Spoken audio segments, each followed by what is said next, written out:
The palace of Judah stood in uneasy silence. Its marble columns, once gleaming in the sun, seemed dulled by sorrow.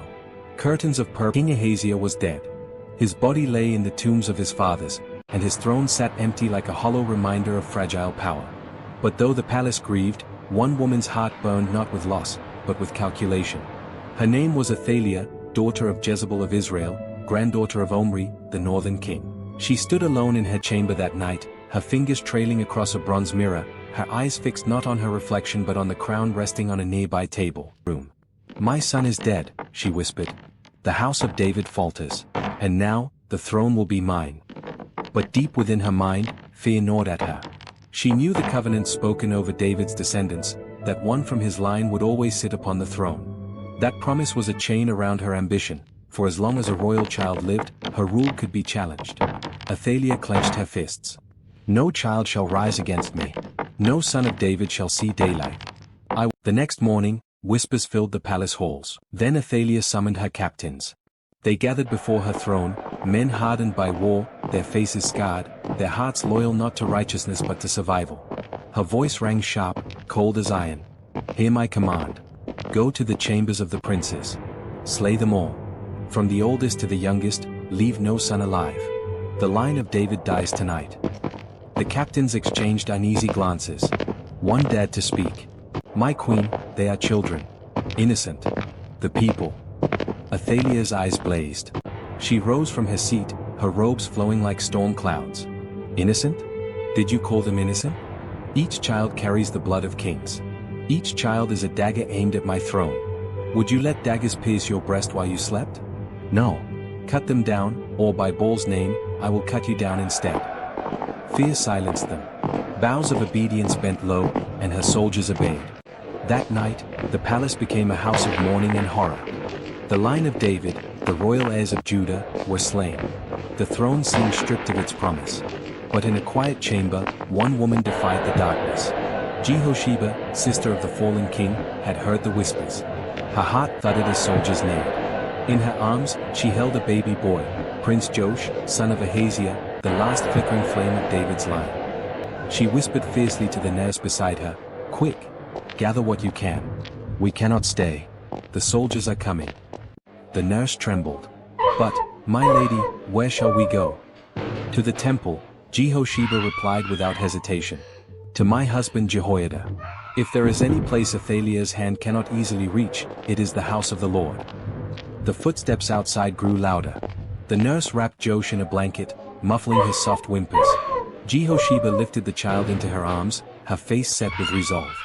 They slipped into the shadows of the corridor, moving swiftly through back passages known only to few. When at last the great temple gates loomed before them, Jehosheba felt her knees weaken with relief.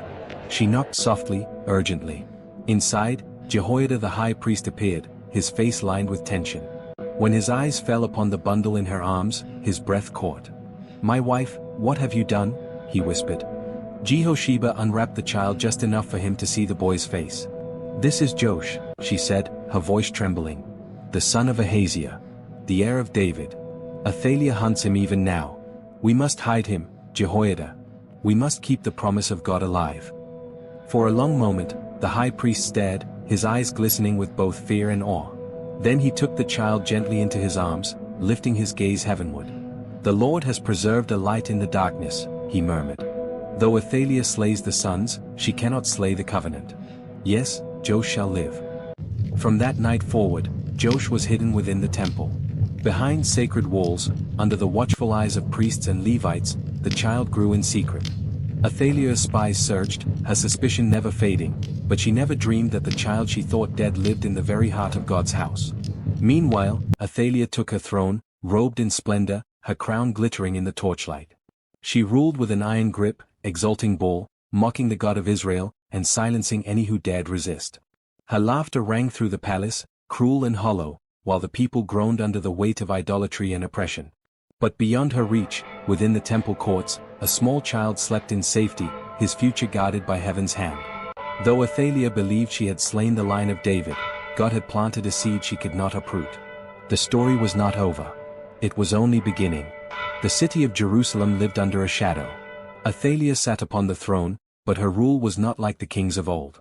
Where David once sang psalms and Solomon built the temple, Athaliah erected altars to Baal. In the palace, Athaliah reveled in her power.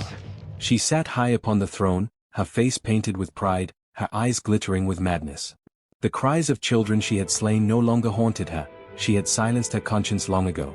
Each night she feasted in her halls, laughing as her false prophets proclaimed, "May the queen live forever. May Baal bless her rule." Yet though she believed she had destroyed the line of David, the lamp of God had not been snuffed out. For within the very heart of Jerusalem, in the temple she despised, a child lived. Young Joash. His life in the temple was unlike any prince before him. Jehosheba, who had risked everything to save him, tended him with a mother's devotion.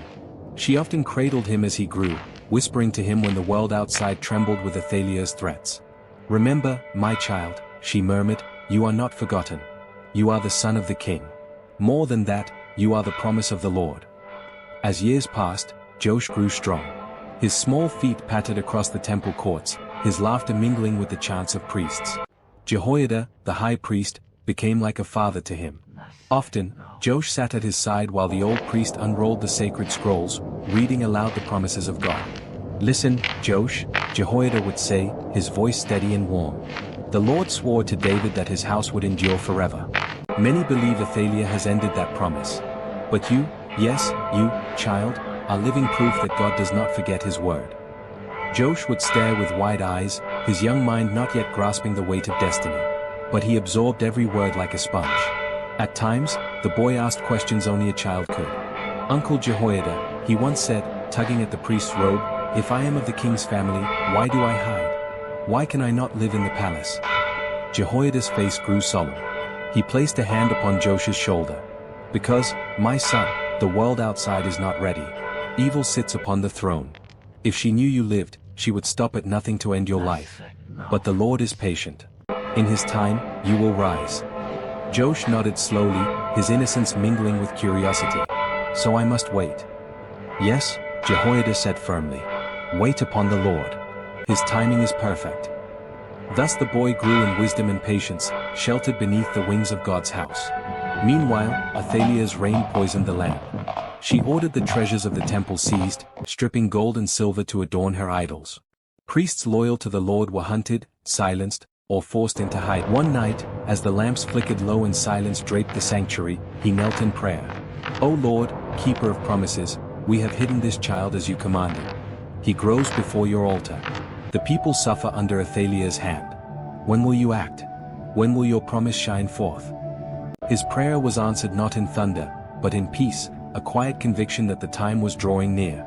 Joash, now 7 years old, had lost the roundness of a child. His face bore the beginnings of strength, his eyes clear and bright. He no longer asked childish questions alone, but listened with intent, watching, learning. Jehoiada saw the change and knew, the boy was no longer merely a hidden child. He was a king in waiting. And so, the high priest began to act. 7 years had passed since the night of blood. 7 long years in which Athaliah's iron hand had gripped Judah, choking life and faith from its people. In the streets, the songs of Zion grew faint, drowned by chants to Baal. Sacred altars were torn down, replaced with grotesque idols of wood and stone.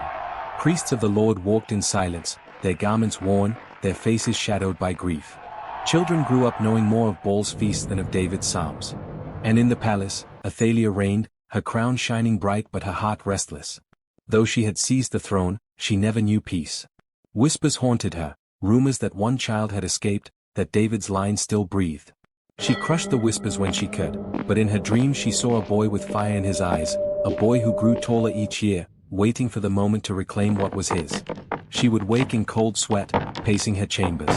"Lies," she would mutter, clutching her robe. "They are all dead. They must be."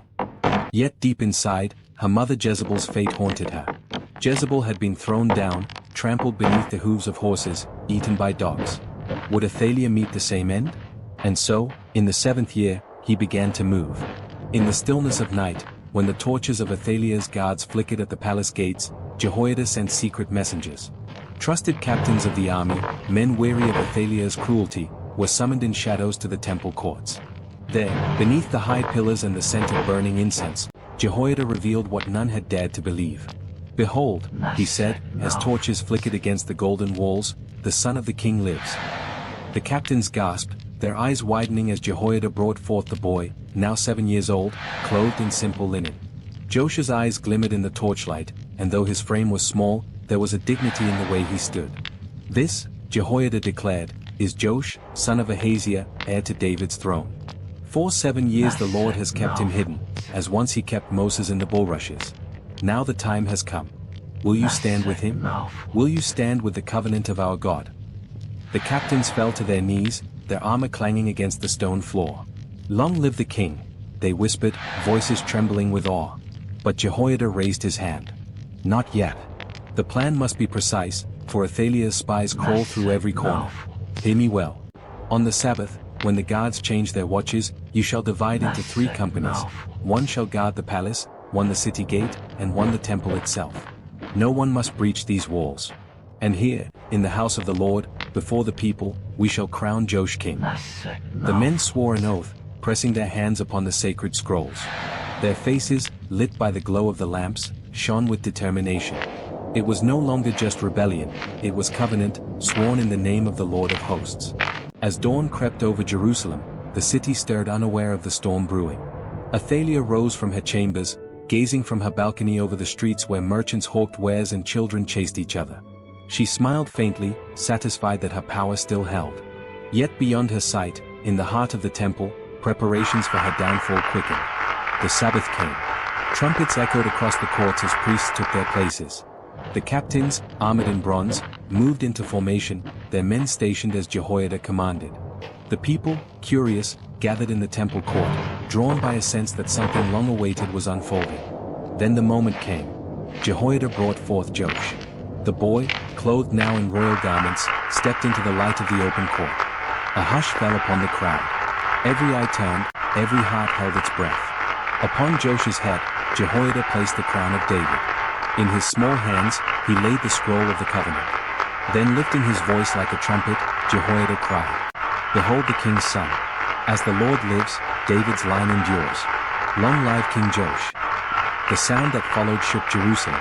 The people roared, clapping their hands, voices rising like thunder, "Long live the king! Long live the king!" Trumpets blasted, echoing off stone walls, rattling through the streets. And Athaliah, seated in her palace, heard the sound. "What is this noise?" she demanded, clutching her robe. The roar of the people grew louder, the blare of trumpets nearer. Fear clenched her heart. "What is this uproar in the house of the Lord?"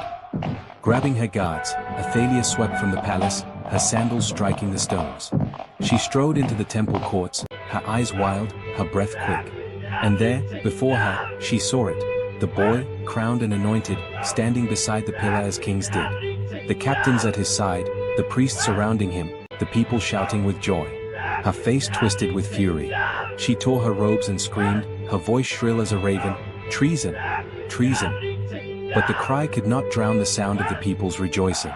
Trumpets still blasted, the crowd still shouted, and Joash stood unmoved. Jehoiada lifted his hand, and the captains closed in.